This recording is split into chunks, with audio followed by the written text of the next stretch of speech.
Hello, welcome to Poppin Predictions, where we believe movies aren't over at the end, but are meant to be continued. You're here with Andy and Marqueze, where we ponder what happens in a story once the credits begin to roll. Andy, what are we watching today?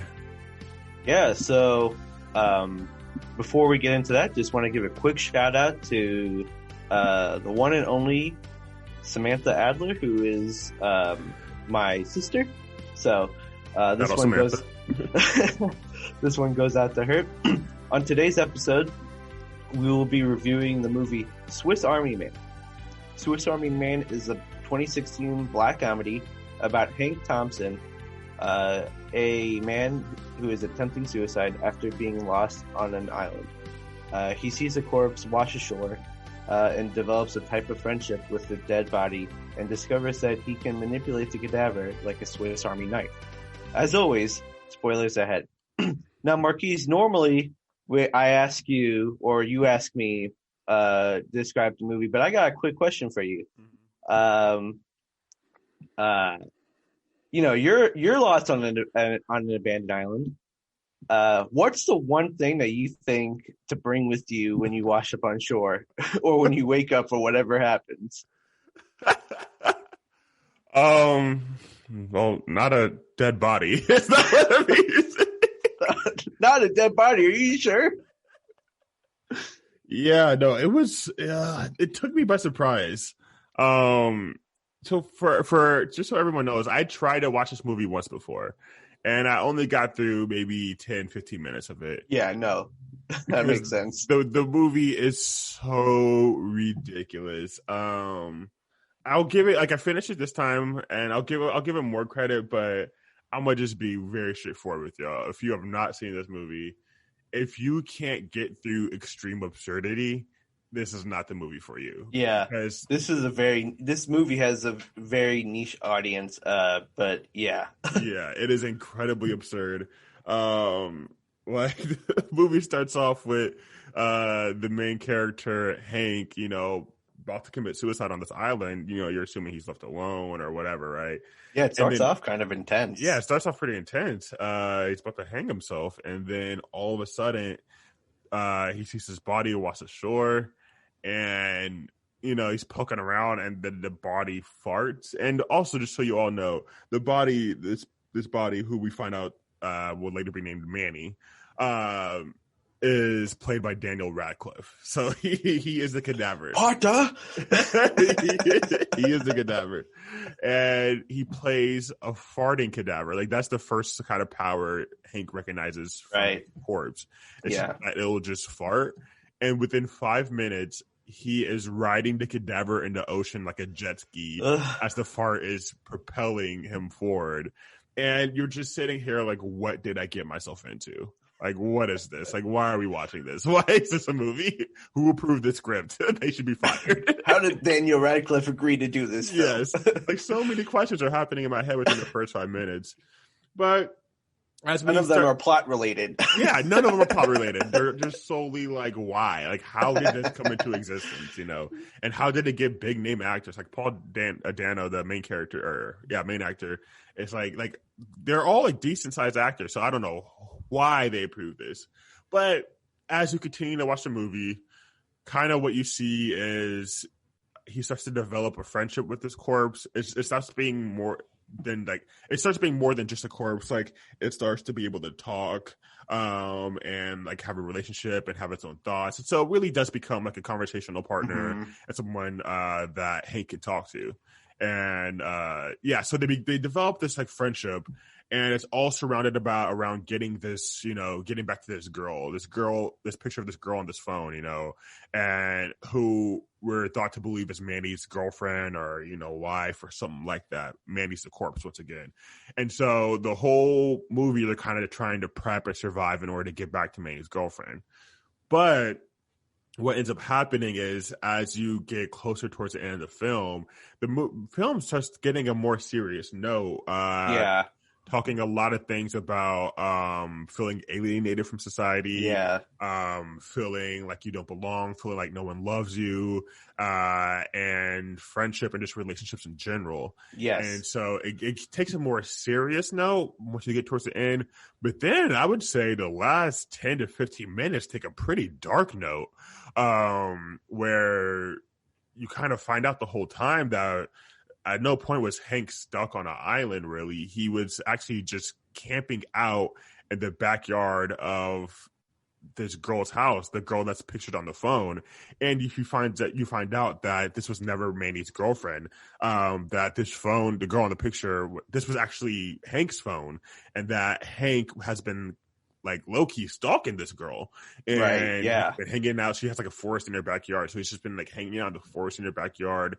He like stole some of her things. I think he had like her diary or something like that back there. Like he's just kind of gone crazy and was just back there. And the whole ending gets really weird, but like that's, I would say, is the general gist of the movie. It's very absurd. Like there's parts where not only is Mandy a farting corpse, but like he works as a water faucet at one point. Oh my gosh, he starts like shoving BBs in his mouth and using them as like a machine gun almost. He pulls back his arm, and his arm becomes like an axe and cuts right through a log. Yeah. He like shoves like some sort of like spear into. He, as in Hank, shoves like a spear into like Manny's mouth and then shoots it up so that he can like climb up a mountain and like, climbs up the rope that he shoots up on top. It's like, it literally is like a Swiss Army knife, but like a man, which I guess is the whole point of the movie. Yeah. Or the title of the movie. Yeah. It's absurd, and like I said, at first, it's just kind of like why I don't want to watch a movie like this. Like, if it was a pure just comedy, I would not be interested. But because it does have its dark, more dramatic aspects, it actually really does kind of give it just kind of saving grace. Like, it makes it like I don't know if I had to watch it a kid or if it's my favorite movie or anything like that, but it does, especially with how dark it gets the last 10, 15 minutes, it really does kind of go like, oh, okay, there was a lot more here. Like, it really was trying to like touch on some topics, but it just, covers it. It had kind of a happy ending. Like, yeah, kind of a happy ending, but like it really kind of takes off. So I'm totally 100% with you when I say that, but I'm going to start out with my like saving graces of the film, like the things that I did like about the movie, and like things that I can at least give it props to. In my opinion, this is a very original plot. I'll give it I think like it's definitely very unique. I think the storytelling is a bit obscure, but it does touch on like some things that people experience every day, such as like loneliness, feeling insecure, not being able to fart in public. It does. But something that like I think the movie does in a really obscure way is that Hank is kind of like how we are. Like we grow up and become adults, and we kind of conform to society and the norms that are set within that. I think Manny, to me, kind of symbolizes like childlike wonder, like what it's like to be a kid, 100%. and stuff like that. Because I mean, it's almost like we watch like the life of Manny kind of go, even though he's a corpse. Which is ironic because when he comes back, like he learns kind of how to talk. Like granted, it is on his own. He learns how to talk, and then he learns how to like formulate thought. He learns how to have a conversation. He learns how to act and like role play and stuff like that. And so you kind of see like the whole lifespan of Manny, and Manny is like teaching Hank just as much as Hank is teaching him. So very much like a parent-child relationship where like the parent is kind of there to take care of the child, make sure that they are leading them and guiding them throughout the path. But along the way, Manny teaches them a lot of life lessons on how to be happy with themselves. Like Manny's always questioning, like, why do you fart in the woods instead of near me? Like, I'm a corpse. Like, why are you going far away from me to do these sort of things? And I think Manny serves a great purpose to Hank in kind of getting him to kind of accept himself and kind of love himself again, because he is very lonely. And I think something that happens in the beginning of the film that's really important, like when he's on his island and he's about to hang himself, he says that like, I imagined that when I'm about to die, that my whole life was about to flash before my eyes, but I saw nothing. And so without Manny, I don't think Hank would be able to fully accept himself for who he is. 100%. Because like when he saw the phone, when Hank saw the phone and saw that he was with Sarah, was with another person and had a full grown family, like he was actually at peace with that. Like he was like, oh my gosh, like I gotta show Manny this. Mm-hmm. And so I think Manny was kind of his saving grace and kind of like physically saved his life, but also helped him through a really rough time, like an imaginary friend, something like that. That being said, like Marquise was just saying, like what you were just saying, it's just done in a really obscure sort of way. Mm-hmm. And it was at times it was just really tough to watch. I'm not gonna lie. There was one part where as we were watching it, I was like, "Should we just scrap this? Do we I know. Want to continue watching this movie?" I definitely appreciated the movie after it was over. I did too. It wasn't it was definitely something that like, it wasn't one of those movies that was just like, I need to think about this. It was like, I really have to think about this to try to like get something out of this. Yeah. That being said, like I know that there's got to be people out there that like really like think that this movie is amazing. Mm-hmm. My sister being one of them. Right. I mean, the first time I watched it because someone else recommended it to me too. And like I said, it's not that it's a bad movie. Like the pacing is good, the acting is great. Yeah. Like it gets very emotional at points. So like it's not like it's a bad movie. It's more so like, can you just deal with the absurdity of the plot? Exactly. Like I said, within the first 5 minutes, a man is riding another man like a jet ski as he's farting that's propelling them through the ocean. Like it's just, you have to be able to deal with that level of absurdity. But if you can, it's really not a bad movie by any means. Yeah. Like, it's pretty, I would actually, I could argue, you can make a case that this is a good movie just on the originality of the script. 100%.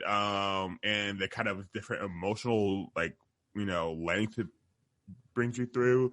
It's just 100%. Can you deal with the ridiculousness? Yeah. And I think that while I was doing a little added research into this movie, the directors of this film also made the music video for Turn Down for What, which was also a pretty interesting music video in and of itself. But they were also talking about how a lot of the stuff that's in this movie are things that they hate. So like they hate fart jokes, which is really funny because of course, like the movie is essentially about a farting corpse, is what you could break this movie down to. And they hate a cappella music, but one of the ways that Manny and Hank bond is through a cappella music. Like they're constantly singing as they're going through going through the forest. So I think that the fact that they were able to take some stuff that they don't like and turn it into a movie that, I mean, it was fairly successful. Like I think this won a lot of indie awards because it's technically an independent film. I think it won a bunch of awards. But I think if you're into indie films, you will like this movie. And if you are more of a mainstream movie watcher, this might not be the best movie for you. Yeah, I'd agree with that. fully agree. So Andy, do you want to describe the last, I don't know, like 10, 15 minutes of the movie? That way we can, figure out how we want to continue it. Yeah, of course. So, do you want me to go from the bear scene and then on, or is that Yeah, I think that's fair. Is that too far? I think Okay. that's fair. So they are getting closer and closer to getting out of the forest and getting to salvation. And they end up, it's at night, and they're at the at like this like campfire sort of thing. And the whole time Hank is looking for cell phone reception. Mm-hmm. And Hank eventually finds cell phone reception, and he uses this. And I remember we were talking about like, okay, call somebody, Hank, call for help. But instead he uses it to like look at the movie's version of Instagram. And that's when he finds out that, that Sarah, the love interest, has a full-blown family. So he comes back to Manny, and then there's a bear that comes out, and he's about to get attacked by the bear. And they're having this conversation about life and like what they're going to do when they get back to the land, and like how Hank is going to be better with Sarah. But the bear comes, and to escape, Manny farts onto the onto the campfire, and they fly into a tree, and they're kind of sitting in on the tree, and they're having this conversation, and it gets pretty emotional. Mm-hmm. You see Manny start crying. This is like the first time that you kind of see Manny really sad. Like usually Manny is the very optimistic, very happy person, and Hank is the very sad person. But Hank kind of convinces Manny that like everything's okay. Hank ends up falling out of the tree and is getting attacked by the bear, like straight mauled by like straight up mauled by this bear.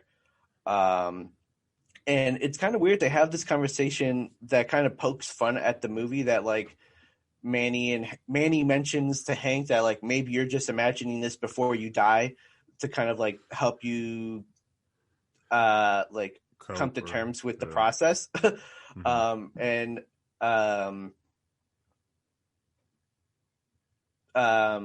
Yeah. Oh, something that happened before this was Hank was going to tell Manny about this, about Sarah having a family, but he ends up discovering it when the bear comes to attack, because Hank was going to use Manny as like a pellet gun, but then Manny saw the pictures and he instantly got depressed, and that's why he was sad.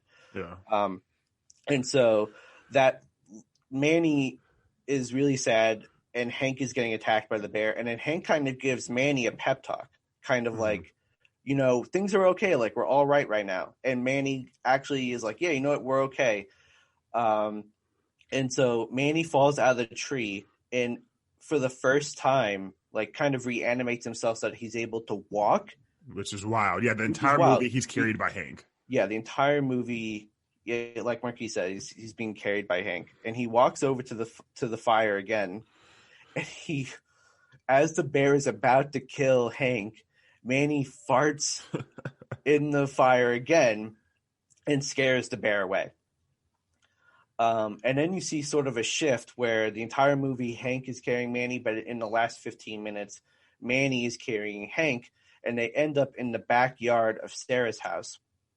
And then Sarah's daughter, Chrissy, is there, and they're talking to the daughter. Sarah comes out, and they're like, who are these two people? And then she sees the dead body, and she's like scared.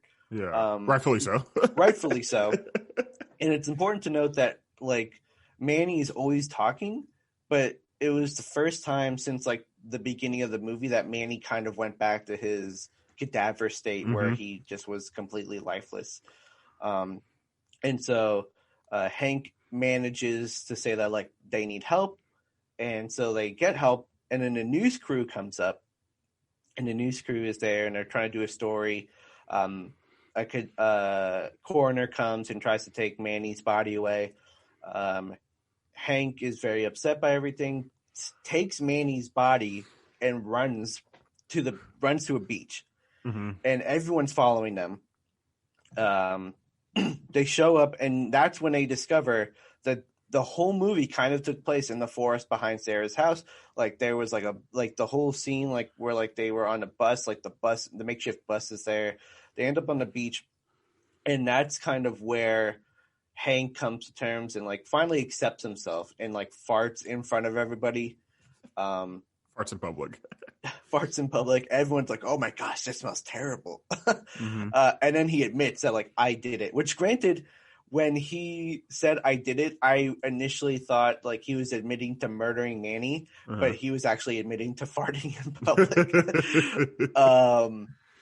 But then he walks up to Manny, whispers something in his ear, and Manny kind of just like floats away in the ocean. Actually, kind of farts away. Farts away in the ocean, smiling back at Hank and everybody, and that's kind of where the movie ends.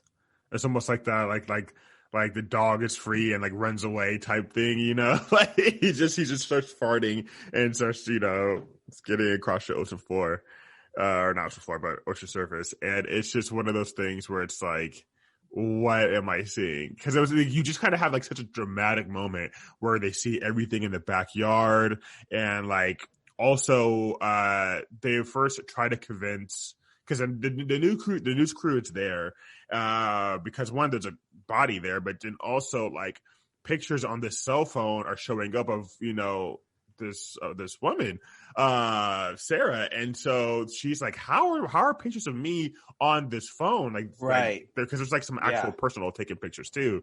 And then Hank goes in and admits that that's not Manny's phone, but that's his phone. So she's like, wait a minute, you did this, you know? And so it's like everything gets really intense, and you're like, man, like, has Hank just been stalking her this whole time? Like he camped out in her backyard. Like, this is like creepy. So it gets like really intense. And then all of a sudden he farts in public, feels better about himself, and the cadaver like flies away. And it's just like, what in the world am I seeing right now? And then basically just kind of ends like that, with him basically under arrest and the cadaver just going away, and everyone's face is just kind of in awe. And it ends.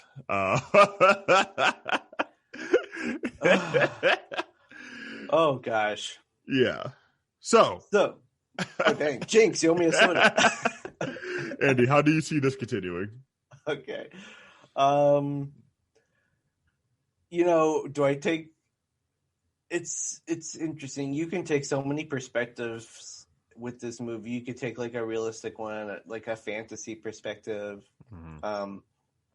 I'm not going to choose which one or the other, but I think you kind of have to break it down between what happens to Hank and what happens to Manny. For Manny, because I think that's like, for me, the easier one to start with. Mm-hmm.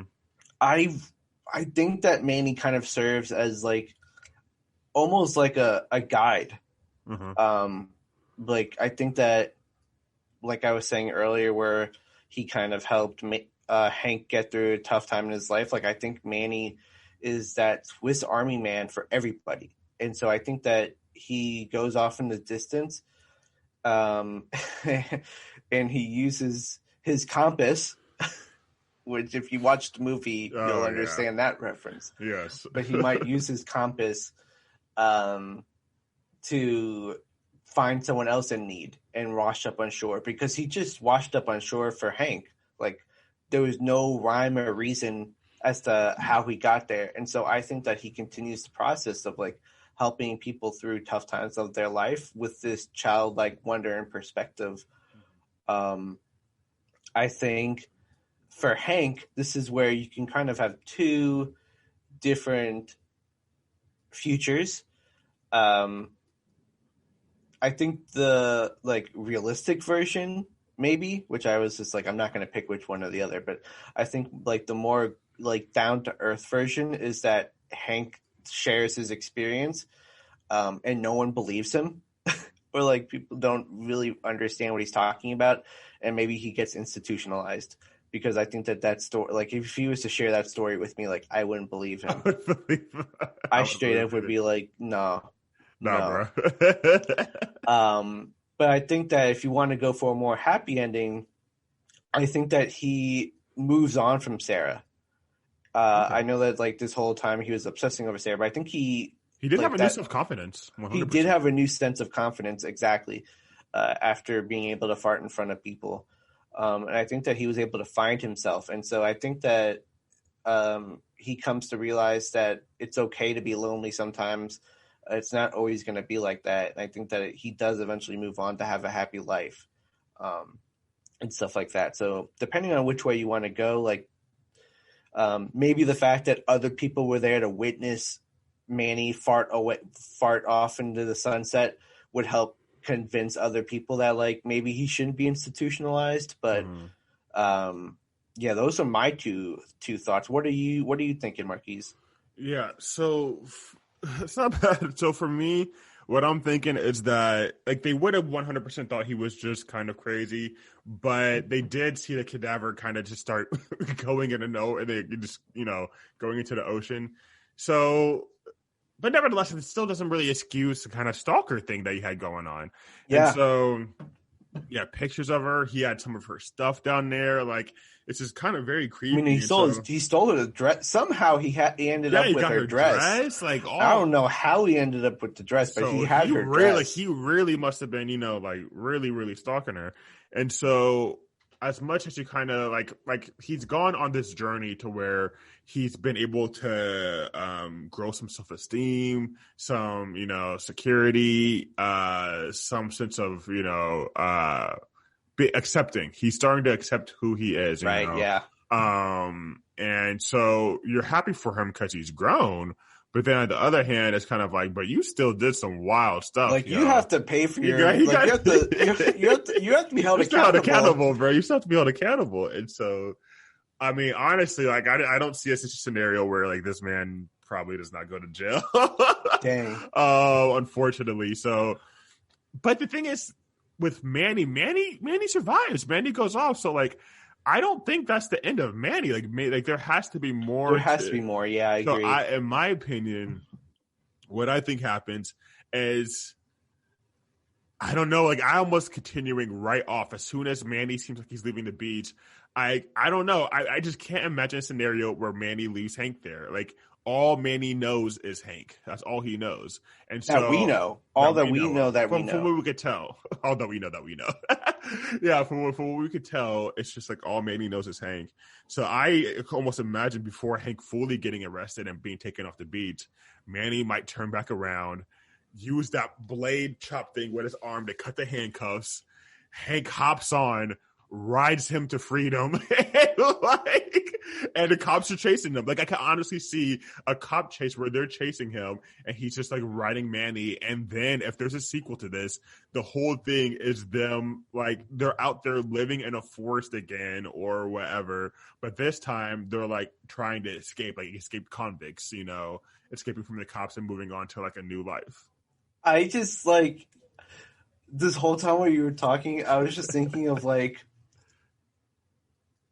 so Manny didn't show up to Hank until Hank was at his rock bottom. Like Hank was about to take his own life. What if Manny only comes back when Hank is experiencing like the lowest of lows? And so I could totally see the cop chase scene, but part of me also wants to think how wild it would be if Manny somehow appeared when Hank was in prison, and they became like prison buddies, and then they broke out of jail, but the jail was actually not that far away from Sarah's house, and then they ran through the same forest that they did before and ended up at Sarah's house again. And then it's just like a whole dream repeat. Oh my gosh, that would be. Like the whole time they're like going through different terrain, making you think that they're in a completely different area. Maybe this time instead of going to Sarah's house, they go to the dad's house because the dad was part of the movie at the end. Yeah. So maybe the second movie or the next thing that comes next is that you know, Hank comes to terms with loneliness and not being there, not being the one for Sarah. But we don't know if he accepts the relationship that he has with his father, which, like, for those who haven't seen the movie, like, they seem to have a very strained relationship.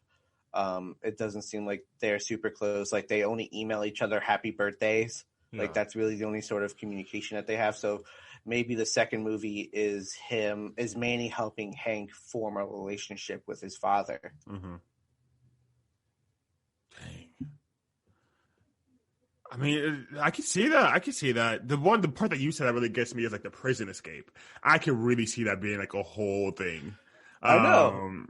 I could really see a like I could see like a part where Hank is trying to explain the criminal justice system to Manny, and then he's like, "But why? But why?" He's like, "Well, I don't know. That's just the way they do it."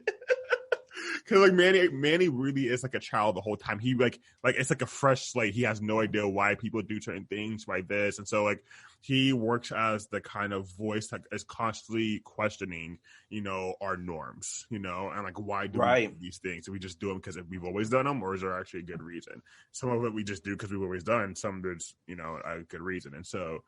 I can see them in prison questioning that, and then them breaking out. But I don't see them breaking out alone. I see them breaking out and bringing somebody with them too. I could fully see that. There's got to be a second corpse that pops up. A second corpse.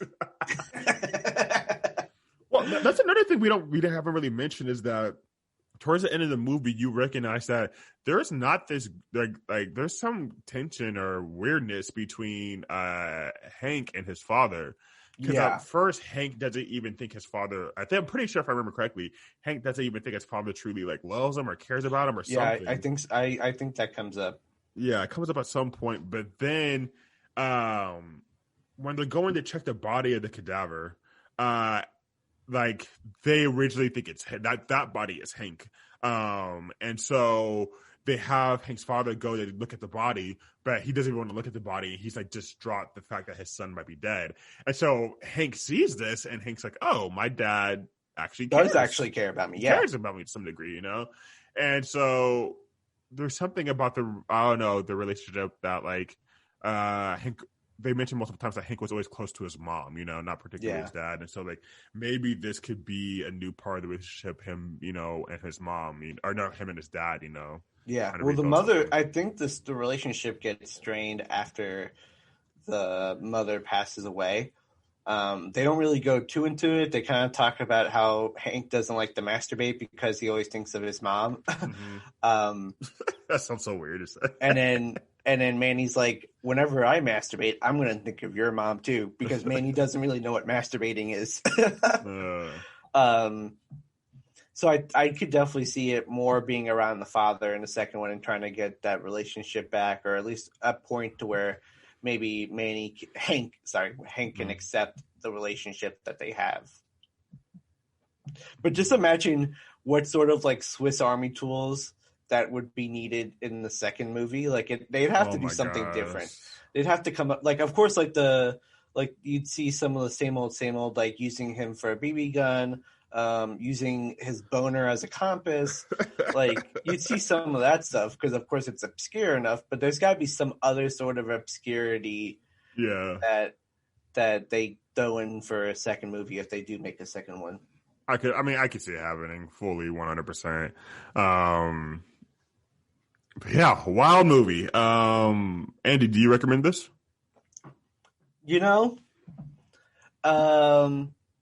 If we're looking at our rating scale, for small, medium, large, and big bucket, this one is my initial reaction is a small.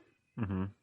And I still, I don't know why I said my initial reaction is small because it doesn't really change. I think that no matter what for me, it's still a small, but I grew to appreciate the movie after it was over versus when I watched it. Mm-hmm. It just was so hard for me to watch. And I'm not saying that like other people won't enjoy this movie. Like it's been very successful. But for me, it was just like there were so many points where I was thinking about asking you to turn the movie off. Like it was so just many points, dog. like within the first 15 minutes when you see Paul Dano ride Daniel Radcliffe as a jet ski and it's propelled by farts, I'm just like, come on, like what are we watching here? And then there's the boner scene when he first uses his boner as a compass. It's just it was just a little too obscure for me, and that's why for me I'm gonna give it a small. I can see the value in it and I can appreciate it for what it is, but I just cannot in good faith recommend this to people without giving them the caveat that like unless you really like indie movies and unless you like obscurity, like you will not like this movie. Like it's just gonna be hard to watch for you. Yeah. So what about you, Marquise? So I would say, I mean, I have the same feelings as you. So it's really like kind of weird. It's a little too ridiculous in my opinion. But you could also argue that that's kind of the genius of the movie. Exactly. Is that it's so kind of obscure and weird, and that it actually has some pretty decent messages, behind it all. So this is a movie. People might be surprised, but I think I'm actually going to give this a large bucket. Whoa! I did not see that coming. Whoa! I think I'm gonna give this a large bucket. I know I talked crap about this movie for the most part, but I mean it's an original plot. Like they're able to give some legit content. There's things you could learn from the movie. There's things that it has you question. And it does this in this completely ridiculous way. And like, it's not my type of comedy. So like, even though I give this a large bucket, this also does not mean I recommend you watch this movie. Okay. It means that I think that I think you could argue that this is actually a good movie. It's just, I think it's for a very, very, very small audience. Like, it's just very ridiculous. And for me, like the comedy wasn't necessarily good enough to save, the drama wasn't good enough to save the kind of like ridiculous comedy, but I also know ridiculous comedy isn't like really my type. So for people who like really love the stuff that's so absurd and ridiculous, I think, this might be the movie for you.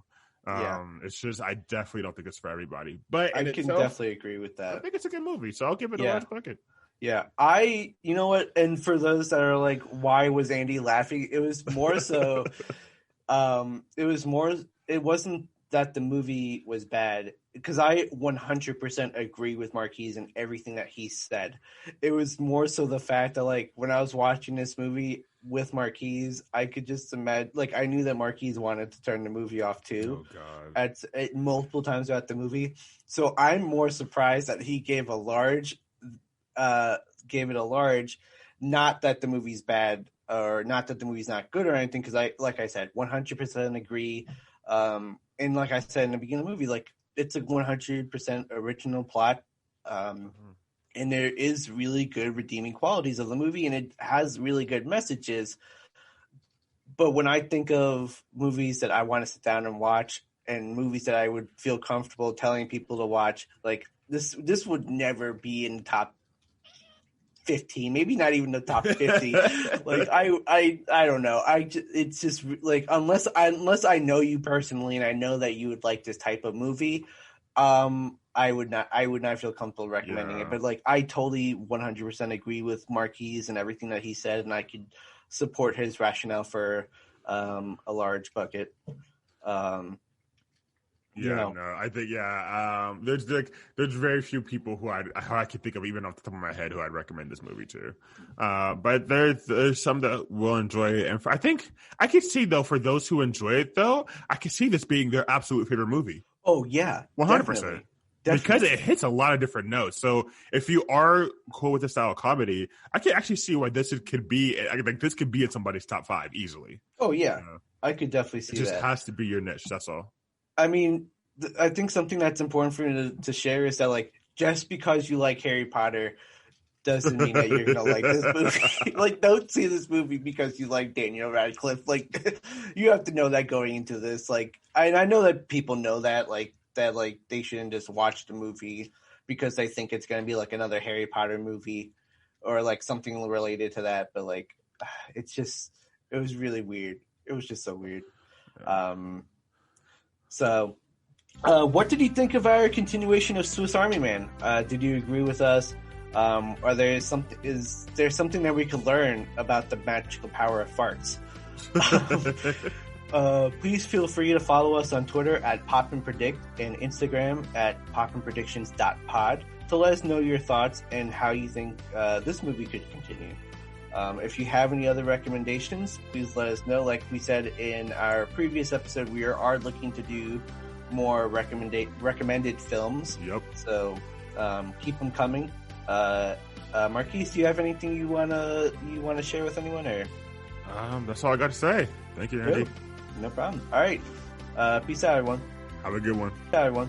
Have a good one. Peace out, everyone. Have a good one. Peace out, everyone. Have a good one. Peace out, everyone. Have a good one. Peace out, everyone. Have a good one. Peace out, everyone. Have a good one. Peace out, everyone. Have a good one. Peace out, everyone. Have a good one.